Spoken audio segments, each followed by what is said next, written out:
Carbon periodic table के कौन से ग्रुप में है? ऑर्गेनिक ग्रुप में है। चलो ये भी अच्छी बात, एक नया ग्रुप जुड़ा। ठीक है, कार्बन है ग्रुप नंबर 14 में, ग्रुप नंबर 14। इसमें आउटर मोस्ट इलेक्ट्रॉन कितने हैं? आउटर मोस्ट इलेक्ट्रॉन्स की संख्या कितनी है? 4। ठीक है, एटॉमिक नंबर कितना होता है?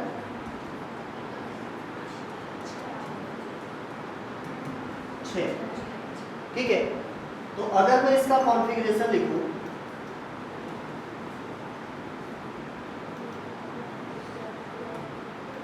जिसको हम कहते हैं इलेक्ट्रॉनिक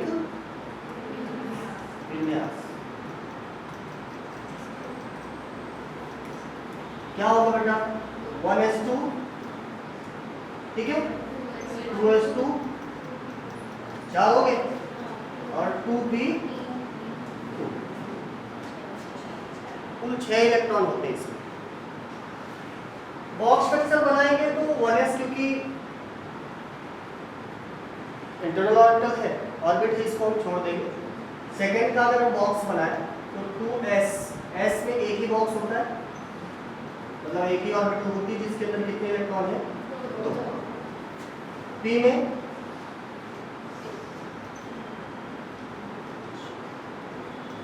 तीन ऑर्बिटल्स होती है, कौन कौन सी? px, py, इलेक्ट्रॉन कितने हैं? 2। पता होगा ना, पहले एक एक इलेक्ट्रॉन भरे जाते हैं। 7।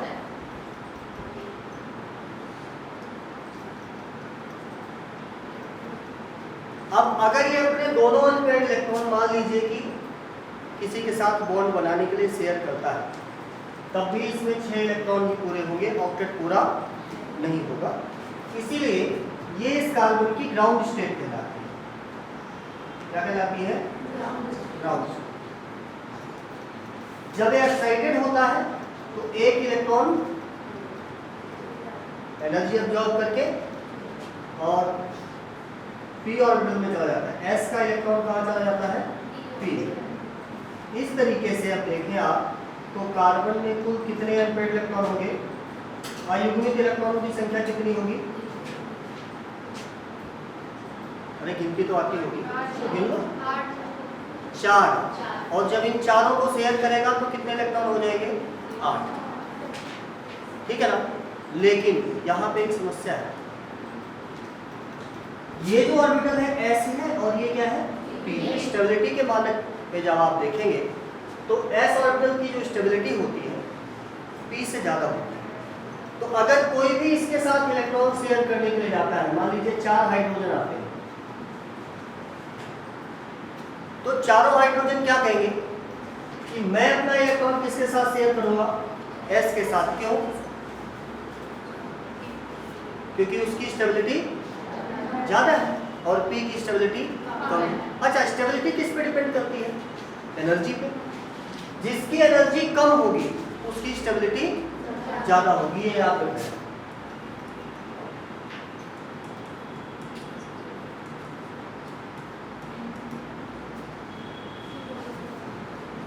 ठीक है, जिसकी स्टेबिलिटी कम है इसका मतलब उसकी एनर्जी ज्यादा है। अब यहाँ पे मैंने क्या कहा? S की स्टेबिलिटी अधिक है, इसका मतलब इसके पास एनर्जी कम है और P के पास एनर्जी ज्यादा। तो अब इस कार्बन के पास समस्या होगी। क्या समस्या होगी? इसको अपने चारों इलेक्ट्रॉन शेयर करवाने हैं, ऑक्टेट पूरा करना है, और ये चारों जिद करके खड़े होंगे भैया मैं तो अपना इलेक्ट्रॉन किस में रखूंगा? S में रखूंगा। क्यों? क्योंकि इसकी स्टेबिलिटी ज्यादा। तो इससे बचने के लिए, इस कॉन्फ्लिक्ट को सॉल्व करने के लिए कार्बन क्या करता है? अपनी जितने भी इलेक्ट्रॉन्स की बॉन्डिंग करनी होती है उन सब की एनर्जी बराबर कर देता है। एनर्जी बराबर करने का मतलब स्टेबिलिटी बराबर। ठीक है ना। उसके बाद तो कोई समस्या नहीं रह जाएगी।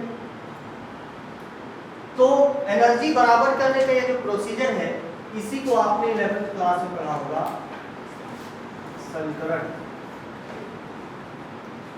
क्या कहते हैं? ठीक है ना। जैसे मान लीजिए इसे चारों इलेक्ट्रॉन शेयर करने हैं, तो कार्बन क्या करेगा?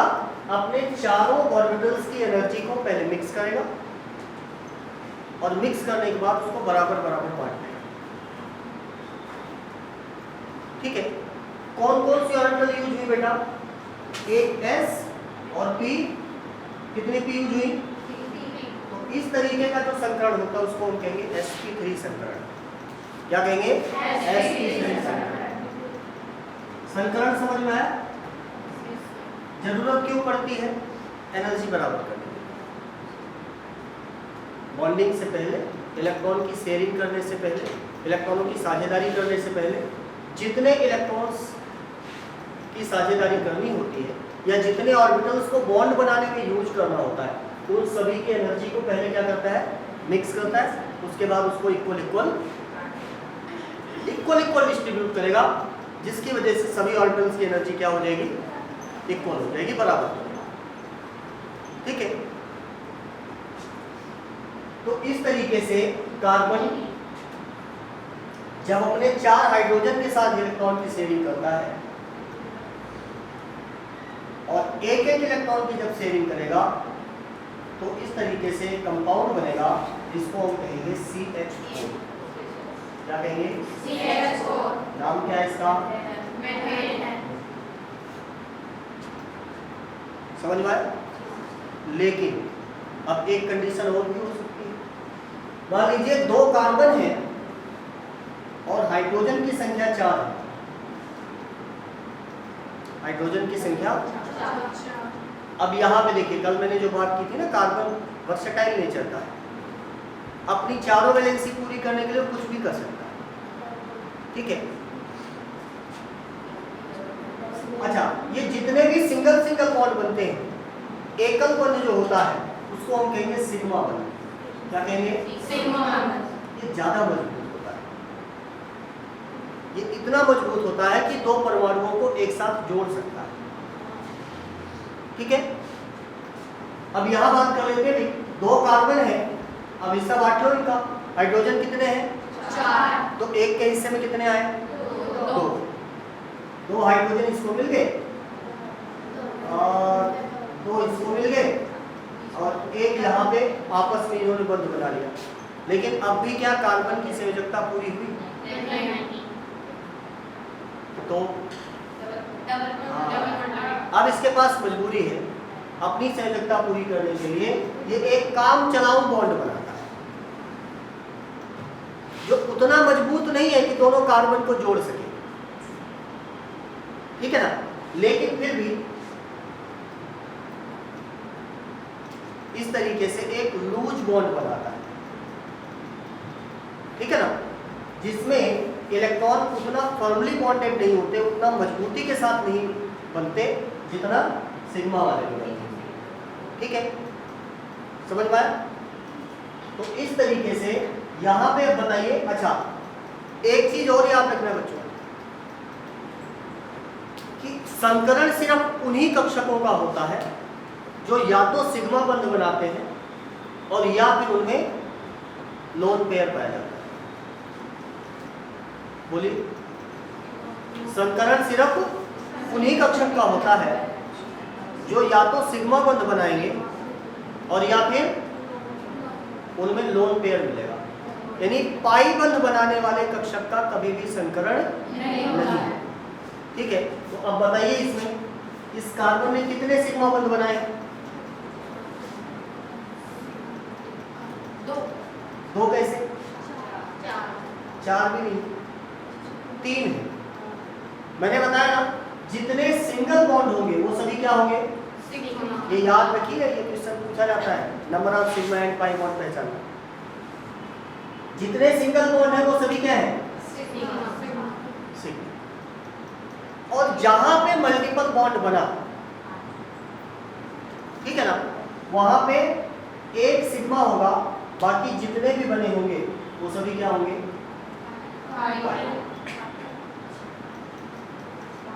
ठीक है ना।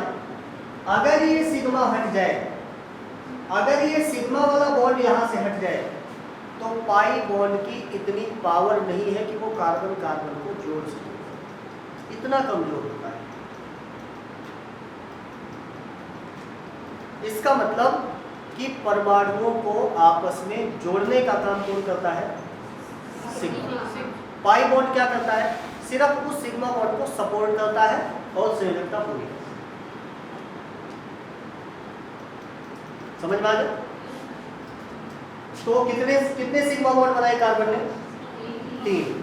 तो इसीलिए जब 3 सिग्मा बॉन्ड बनाया तो इसका मतलब इसमें कितनी कक्षक का संकरण हुआ होगा? 3। ठीक है ना? कितने कक्षकों का संकरण हुआ होगा? 3। कौन कौन से का बेटा? देखो S जो है ना, S एनर्जी का बंटवारा, संकरण का मतलब क्या? एनर्जी पहले मिलाई जाएगी फिर बराबर बराबर बांटी जाएगी। समझ में आया? बिना S को इंक्लूड किए ये काम संभव नहीं है। ठीक है ना? ऐसे समझ लो भैया, S का मतलब होता है सरपंच साहब। जब गांव में 2-3 भाइयों का बंटवारा होता है तो सबसे पहले किसको बुलाया जाता है? हाँ, बिना उनके बंटवारा संभव नहीं है। तो इसीलिए ये चीज कहीं पे नोट कर लो। ये चीजें आपको जो मैं आज बता रहा हूँ ये बड़ी इंपॉर्टेंट चीजें हैं। पहली चीज क्या होता है? जितने भी सिंगल बॉन्ड होंगे सारे सिग्मा होंगे। अगर एक से ज्यादा बॉन्ड बने हैं तो एक सिग्मा होगा, बाकी सभी पाई। मजबूत ज्यादा कौन होता है? सिग्मा। ठीक है ना? समझ में आया? और दूसरी चीज क्या बताई हमने? जितने सिग्मा बंध या लोन पेयर होंगे सिर्फ उन्हीं कक्षकों का संकरण होगा। ठीक है ना? जैसे इसमें कितने सिग्मा बॉन्ड बने थे? 4। तो यहां संकरण हुआ sp3। कैसा संकरण हो गया? sp3। 4 कक्षक लगे ना? s पे कुछ नहीं लिखा तो इसका मतलब 1। और p के कितने यूज हुए? 3। कुल कितने कक्षक यूज हुए? 4। एक S और 3 ऐसे तो बनाया था मैंने। ठीक है ना?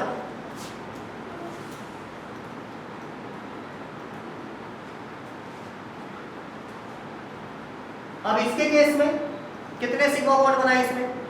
3। तो बिना S के तो संकरण संभव है नहीं, S को तो आपको लेना ही पड़ेगा। तो P से कितने कक्षक यूज करोगे आप? 2। संकरण कैसा हो गया? अब 3 कक्षक ऐसे बने, आपने पढ़ा होगा ना, संकरण जो भी संकरित कक्षक होते हैं यानी हाइब्रिडाइज्ड ऑर्बिटल्स होती हैं, उनका आकार कैसा होता है? ऐसा। अब ऐसा क्यों होता है? देखो S का आकार कैसा होता है? स्फेरिकल। P का आकार कैसा होता है? डंबल से। ठीक है ना? समझ में आ गया? अब जब इन दोनों, देखो यहाँ पे जो एनर्जी आएगी, जो तीनों कक्षक हुए, मैंने क्या बताया? एनर्जी मिक्स हुई, उसके बाद बराबर बराबर बांट दी गई। तो तीनों कक्षक के पास कुछ एनर्जी S की जाएगी और कुछ दोनों के कैरेक्टर आएंगे ना। तो दोनों के कैरेक्टर आएंगे तो उसका आकार भी दोनों से मिलकर के बनेगा। तो देखो भैया, P का आकार कैसा है? इसमें 2 डंबल बने थे, है ना? 2 डंबल बने थे तो P का एक डंबल ले लिया और S का ले लिया बोला छोटा सा। तो जो संकर ऑर्बिटल है, जो हाइब्रिडाइज्ड ऑर्बिटल है, उसका आकार कैसा हो जाएगा? कुछ इस तरीके से, है ना? P में 2 टांग है और इसकी एक टांग पोलियोग्रसित है। ठीक है ना? संकरण में क्या होगा?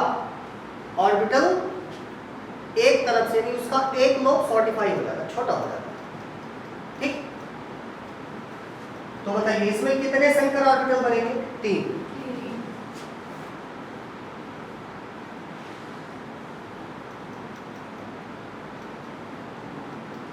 और एक ऑर्बिटल कौन सी बची हुई है? कौन सी ऑर्बिटल बची हुई है? P ही तो बची है।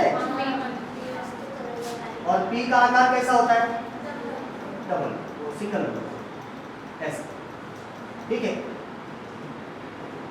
अब देखो दो हाइड्रोजन जुड़ने हैं, एक इससे जुड़ गया एक इससे जुड़ गया, ठीक है ना। इधर से ऐसे यही हाल दूसरे कार्बन का है,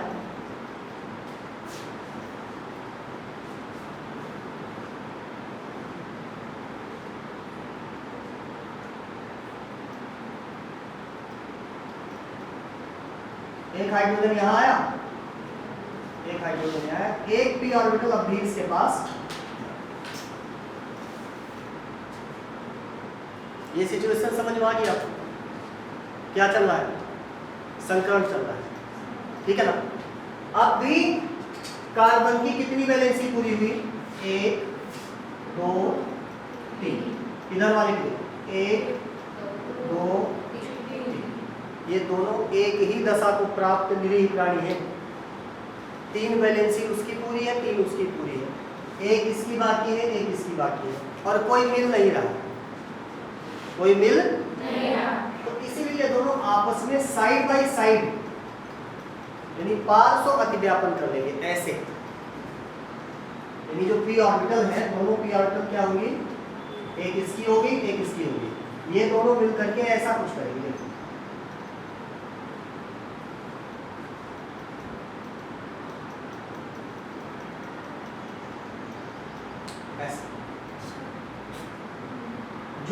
जो सिग्मा बॉन्ड बना था, सिग्मा बॉन्ड में कैसा अतिव्यापन होता है?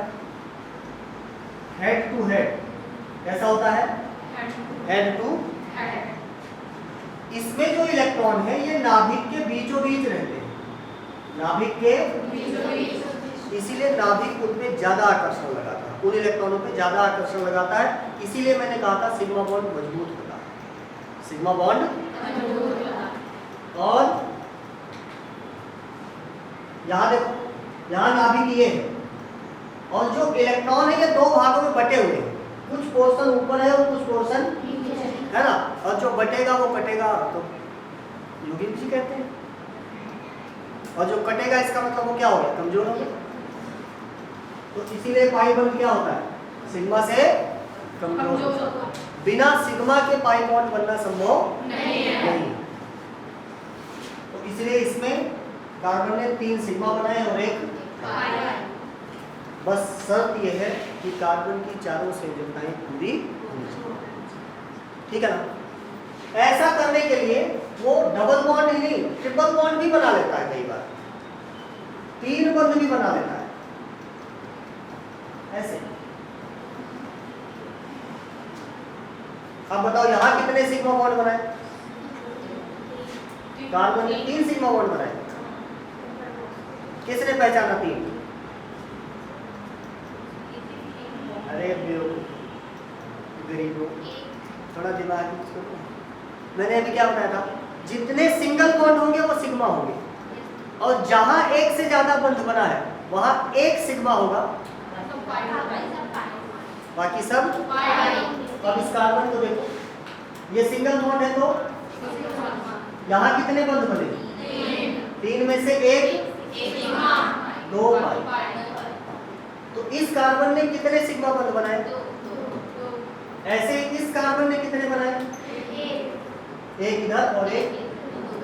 ये वाला जो बॉन्ड है ना, ये दोनों में गिना जाएगा, समझ में आया? तो इसने 2 बॉन्ड बनाए और इसने 2 बॉन्ड बनाने का मतलब संकरण कितने ऑर्बिटल का हुआ? 2 का। कौन कौन से का? एक s और एक p। तो इस संकरण को हम क्या कहेंगे? sp संकरण। क्या कहेंगे? sp। समझ में आ गया? तो कार्बन, मैं फिर से यहां लिख रहा हूं, अगर ऑल सिंगल बॉन्ड, अगर सभी सिंगल बॉन्ड बनाता है तो कैसा संकरण होगा? अगर वो एक पाई बॉन्ड बना रहा है किसी भी तरफ, कहीं भी, कोई भी कार्बन अगर एक ही पाई बॉन्ड बना रहा है तो हाइब्रिडेशन कैसा होगा? ऐसे। और अगर 2 पाई बॉन्ड बना रहा है तो कैसा संकरण होगा? ठीक है। समझ में आ गया? बॉन्डिंग समझ में आ गई? तो ये अपनी चारों वैलेंसी पूरी करने के लिए single, double, triple, whatever is there. इसके अलावा ये और भी एक काम करता है।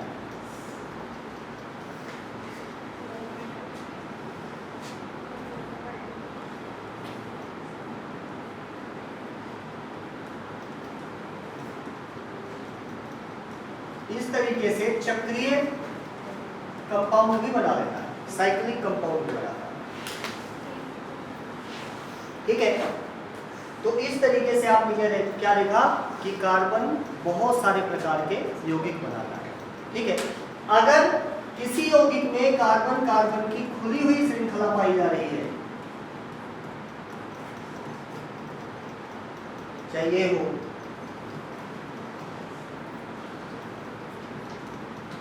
अच्छा एक चीज ध्यान रखना, ये देखो मैंने गड़बड़ कर दिया।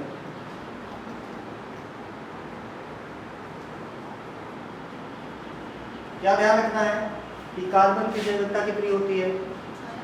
4 ही बंध बनाएगा, 5वां नहीं बनाएगा। ठीक है,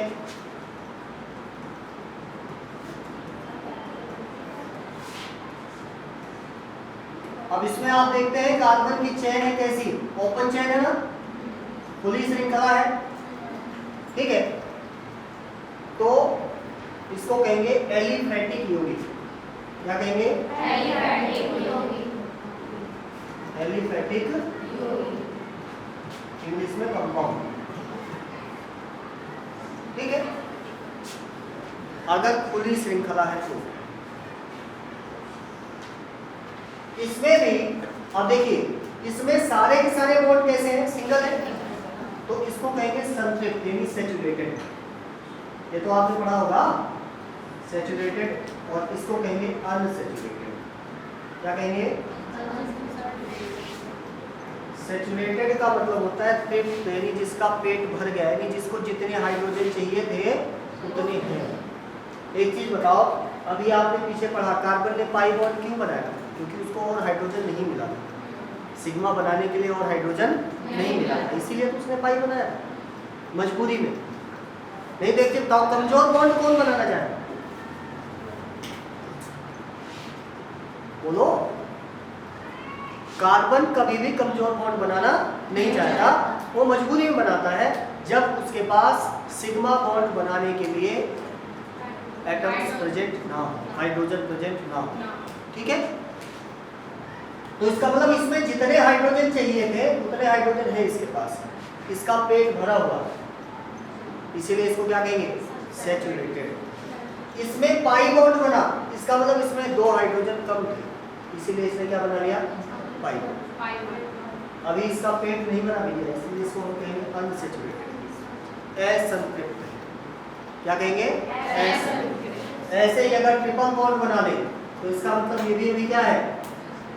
असंतृप्त। हाइड्रोजन तो इसको 6 चाहिए थे, तो मिले कितने? 2।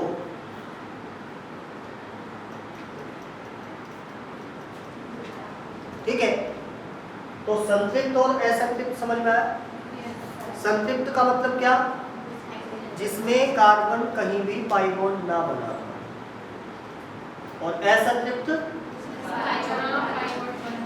कार्बन पाई बॉन्ड कब बनाता है? जब उसको जितने हाइड्रोजन की रिक्वायरमेंट थी उतने ना मिले, हाइड्रोजन की संख्या आवश्यकता से कम हो, तो पाई बॉन्ड मिलेगा। अगर जितने हाइड्रोजन हैं चाहिए उतने मिल गए तो फिर वो क्या बनाएगा? सभी सिग्मा। अब बताओ, अगर बॉन्ड तोड़ने की बात आ जाए तो कौन से बॉन्ड को तोड़ना आसान रहेगा? सिग्मा को या पाई को? हाँ, क्योंकि वो कमजोर है और सिग्मा वाला मजबूत है। ठीक है ना? समझ में आया? आप बताओ, एक चीज और बताओ,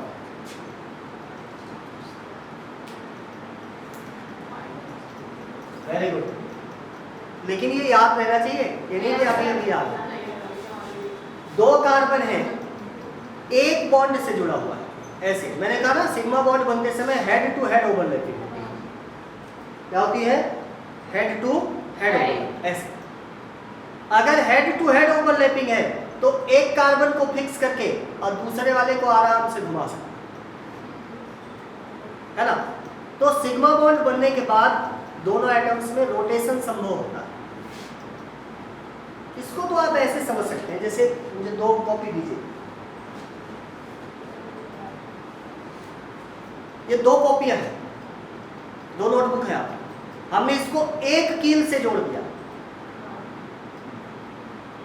कितनी से? अब आप एक को ऐसे रखिए, दूसरे को घुमाओ, घूम जाएगी आराम से। तो जहां एक बॉन्ड बना होगा वहां रोटेशन संभव है। अब जरा 2 कील लगा दीजिए, एक यहाँ लगाइए, क्या अब घुमा के दिखाइए। तो जहां पाई बॉन्ड होता है वहां रोटेशन पॉसिबल नहीं है, जहां सिग्मा बॉन्ड होता है वहां रोटेशन पॉसिबल होता है। ठीक है ना। और इसी रोटेशन से आगे आप पढ़ेंगे, एक केमिस्ट्री की नई ब्रांच का जन्म होता है जिसको कहते हैं स्टीरियो केमिस्ट्री। क्या कहते हैं? स्टीरियो केमिस्ट्री, सबसे ज्यादा पकाने वाली केमिस्ट्री। ठीक है ना। स्टीरियो जब पढ़ोगे तो आंख बंद करके पढ़ा जाता है, क्योंकि सारे काम 3D में होते हैं उसमें। ठीक है ना। पागलों की तरह तुम जो है किसी उसमें लाइब्रेरी में बैठ करके ऐसे घुमा रहे होगे, अच्छा ये घूम रहा है। ठीक है। हाँ, खुद अपने आप विजुअलाइज करना सीखिए। कार्बन की वैलेंसी कैसी होती है, कितनी होती है? 4 होती है। ठीक है ना। उसका रोटेशन कैसा होता है, ठीक, ये सारी चीजें आगे करवाएंगे आपको। ठीक है। बट अभी आप समझिए कि जहां सिग्मा बॉन्ड होगा सिर्फ वही रोटेशन संभव है, अगर पाई बॉन्ड बन गया तो रोटेशन संभव नहीं है। ठीक है। और इसीलिए आपने एक वर्ड पढ़ा होगा, पता नहीं 11th क्लास में पढ़ाया गया होगा आपको, कि जहां पाई बॉन्ड बन जाता है वहां पे अगर कार्बन के साथ जुड़ने वाले एटम्स अलग अलग प्रकार के हैं तो उसमें सिस, नाम सुना है? सिस ट्रांस मतलब समपक्ष, ये तो सुना होगा, और विपक्ष, समपक्ष और विपक्ष, ये एक आइसोमेरिज्म पाई जाती है, समावयवता पाई जाती है, ज्योमेट्रिकल आइसोमेरिज्म। ठीक है। समपक्ष कब बनेगा? जैसे मान लीजिए एक कार्बन के साथ एक क्लोरीन जुड़ गया, एक हाइड्रोजन जुड़ गया, इसके साथ भी एक क्लोरीन जुड़ गया। अब देखिए ये घूम तो सकता नहीं है, इसका मतलब जो चीज जहां एक बार जुड़ गई वहीं रहेगी। ठीक है। अब इसमें दोनों क्लोरीन कार्बन से एक ही डायरेक्शन में, एक ही दिशा में, एक ही तल में, इसीलिए इसको हमने क्या कहा? समपक्ष। अब विपक्ष कैसा होगा? विपरीत दिशा में होगी, यानी अगर इसमें क्लोरीन इधर जुड़ा है तो इसमें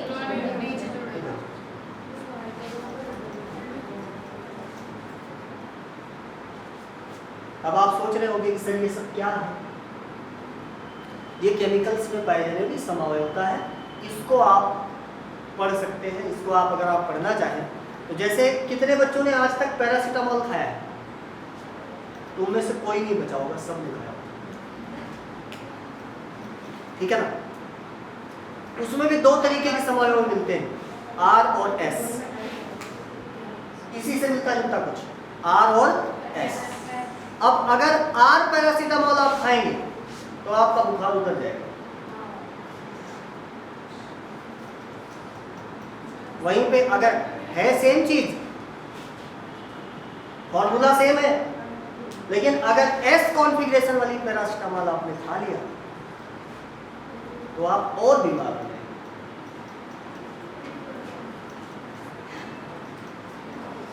तो ऐसा ना समझें कि ये जो चीजें हैं ये सिर्फ बोर्ड में पढ़ाई जा रही है, हमारी डेली लाइफ में यूज होती है। ठीक है ना। मोहन सवाल, फिटकरी, ये जितने भी हैं सब में इस तरीके की समावयवता पाई जाती है। आगे और हम बात करेंगे इसके बारे में। अभी आप इतना समझिए कि जो सिग्मा बॉन्ड है उसमें रोटेशन संभव है, और पाई बॉन्ड में रोटेशन संभव नहीं है। जहाँ सिंगल बॉन्ड है वहाँ रोटेशन हो सकता है, जहाँ डबल बॉन्ड है वहाँ रोटेशन